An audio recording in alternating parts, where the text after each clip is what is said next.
तुम्हारी फाइलों में गाँव का मौसम गुलाबी है। तुम्हारी फाइलों में गाँव का मौसम गुलाबी है, मगर ये आंकड़े झूठे हैं, ये दावा किताबी है। Hello guys, welcome to my new blog.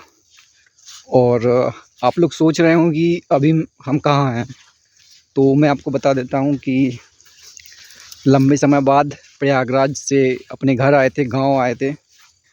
तो सोचा कि एक ब्लॉग बना लें जिसमें मैं आपको बताऊंगा कि पानी की वजह से और ओला की वजह से जो किसान को जो नुकसान हुआ है उसका आप लोगों को बताएंगे कि किस प्रकार से किसान परेशान हो चुके हैं इस प्रकार की आपदाओं से। प्राकृतिक आपदाएं हैं। तो अभी हम जाने वाले हैं अपने खेत पर। तो चलिए ब्लॉग में बने रहिए, वीडियो में बने रहिए। और ये मेरे साथ जा रहा है मेरा दोस्त सोनू। और इस नाव में जब यहाँ पूरा ये तालाब का क्षेत्र पूरा जब ये भर जाता है तालाब से, तो इस नाव का यूज करते हैं हम लोग एक साइड से दूसरे साइड आने में। अभी पानी बिल्कुल सूख गया है तो नाव का भी यूज बंद हो गया है। नहीं तो पहले एक रस्सी इसमें बांध देते थे हम लोग और एक रस्सी उन पेड़ों में बांध देते थे और नाव ऐसे ही आती जाती रहती थी, रस्सी को खींचकर इधर रहती थी नाव। अभी फ़िलहाल वहाँ पड़ी हुई है और निकलने के लिए एक खजूर का जो है पेड़ कटा डला हुआ है और उसी के ऊपर से हम लोग निकलते हैं। इस प्रकार से एक बड़ा दोस्त निकलेगा। ये सोनू निकल के बताओ। हालांकि ये बहुत छोटा है, निकलने के लिए रास्ता तो कोई दिक्कत नहीं आती है निकलने में। तो निकलते हैं हम भी और इधर से ऐसे निकलेंगे फिर। तो ये पूरा नहर है तो फिर छोटा सा है तो इतना बड़ा चैलेंज नहीं है निकलने में, आसानी से नहीं। दोस्तों ये जो जिस पे हम लोग चल रहे हैं इसको कहते हैं गांव में मेड़, यानी जो रास्ता होती है जो खेतों तक जाती है इसको मेड़ कहा जाता है। और ये बगल में जो आप लोग देख रहे हैं इसको कहते हैं नहर, नहर बोलते हैं। तो ये जो एक बड़ी नहर से कनेक्ट होती है जो इसमें पानी उपलब्ध कराती है, और ये जो है गांव में खेतों तक कनेक्ट हो जाती है, जिससे किसानों को अपने खेतों में सिंचाई करने में सुलभता हो जाती है। तो आप लोग देख रहे हैं ये सब खजूर के पेड़ लगे हुए हैं और ये सब, और ये जो पानी भरा हुआ है बरसात की वजह से भरा हुआ है, क्योंकि आज सुबह से ही बरसात हो गई थी और पिछले 3-4 दिनों से लगातार वर्षा हो रही है, ओला वृष्टि भी हो रही है। ये सब खजूर के पेड़ हैं। तो देखते हैं कितना नुकसान हुआ है। ये मेरे भाई हैं बड़े, जो कि किसान के रूप में खेत पर तैनात हैं। देखो एक समस्या किसान की ये है कि आवारा पशु जो हैं वो खेतों में आकर किसान की फसल को खा जाते हैं, जिसकी सरकार द्वारा कोई व्यवस्थाएं नहीं की जा रही हैं।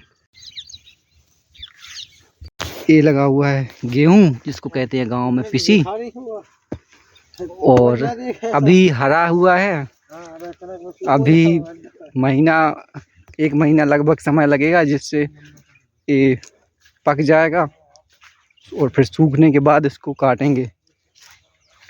तो आप लोग देख सकते हैं इतना जो है ये गेहूं गिर गया है। ये गिरता क्यों है दोस्तों? जब गेहूं में इस प्रकार की बाल आ जाती है, यानी दाना जब आ जाता है, तो इसका जो वजन है वो थोड़ा भारी हो जाता है, वजन बढ़ जाता है। और जब बारिश होती है, ओला गिरता है इसके ऊपर, तो ये क्या है ना, झुक जाती है, बाल गिर जाती है और हवा चलती है जब, तो फिर ये उठ नहीं पाता है। अब ये जो है गेहूं इतने से ग्रोथ नहीं करेगा। अब ये जो गेहूं है ना, जो गिरा हुआ गेहूं है दोस्तों, इतने ही पे स्टेबल हो जाएगा और यहीं पर सूख जाएगा, जिससे इसका जो दाना है जो गेहूं का, वो ग्रोथ नहीं कर पाएगा, विकसित नहीं हो पाएगा। तो इसकी जो है इतना किसान को नुकसान हो गया। अब आप लोग देख सकते हैं ये जो है नुकसान आप लोग देख सकते हैं किसान का। और ऐसा एक जगह नहीं है, आगे भी अगर हम लोग उधर भी जाएंगे ना आगे, तो आगे भी सेम पोजीशन यही है। अगर आप लोग देख पा रहे होंगे तो इधर देखिए आप लोग, तो जितने भी आगे जाएंगे आप सेम समस्या यही रहने वाली है। तो इस प्रकार का नुकसान है। और ये जो मेरा बगल का खेत है, इसमें राई लगी हुई है। हालांकि राई पहले इसकी बुआई हो गई थी, तो ये लगभग सूख गई है। अगर आप लोग देखना चाहेंगे तो इसका देखेंगे दाना कैसे निकलता है। तो ये लोग देख रहे होंगे आप लोग कि ये जो है राई है, इसका इस प्रकार से दाना निकल रहा है, यानी ये सूख गई है। अब इसकी बस कटाई होने वाली है कुछ समय बाद। तो राई को फिलहाल बारिश से तो नुकसान नहीं हुआ है मेरे अंदाज से, और बाकी गेहूं और मटर में बहुत नुकसान हुआ है लोगों को। तो आप लोगों को मैंने पूरा बैक कैमरा से पूरा खेत का जो है सिचुएशन बताई वर्तमान की, कि जो पानी और ओला हवाएं जो चल रही हैं, इससे किसान को कितना नुकसान हो रहा है। ये एक किसान की बात नहीं है, ये मेरे व्यक्तिगत बात नहीं है, ये लगभग हर किसान की यही समस्या है। प्राकृतिक जो आपदाएं होती हैं उससे किसान का नुकसान हो जाता है, और कोई जांच नहीं, कोई निरीक्षण नहीं, किसान को कुछ राहत उपलब्ध कराई है, ऐसा कुछ सरकार के द्वारा स्कीम नहीं लाई जाती है। अब गोंडवी साहब का एक शेर है कि तुम्हारी फाइलों में गांव का मौसम गुलाबी है, तुम्हारी फाइलों में गांव का मौसम गुलाबी है, मगर ये आंकड़े झूठे हैं, ये दावा किताबी है। तो फाइलों में तो गांव की स्थितियों को बताया जाता है बहुत बड़ा चढ़ाकर, लेकिन ज़मीनी स्तर पे हकीकत क्या है वो इस ब्लॉग में आप लोगों को पता चल गई है। तो अभी मैं खेत पर ही हूँ, ये तो देख तो सके ही आप लोग, ये जो नुकसान हुआ है, ये हर समस्या पूरे गांव की यही समस्या है, पूरे गांव की नहीं पूरे भारत के किसानों की यही समस्या है। तो देख सकते हैं आप लोग कि मेरा गेहूं नुकसान हो गया। दोस्तों, जब एक किसान जब अपनी फसल की बुआई करता है ना किसान, तो उसके बहुत सारे सपने होते हैं। जो इस फसल को बोते समय वो अपने सपनों को भी उसी फसल में बो देता है, कि जब ये फसल बड़ी होगी ना तो उसके सपने साकार हो जाएंगे।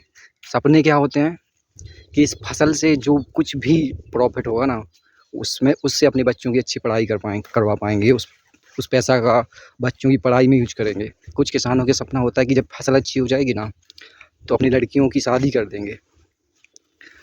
लड़कियों की शादी एक बड़ा चैलेंज होता है किसान को। तो फसल का और कुछ सोचते हैं किसान की फसल हो जाएगी, अच्छा दाम मिल जाएगा तो घर मकान बनवा लेंगे।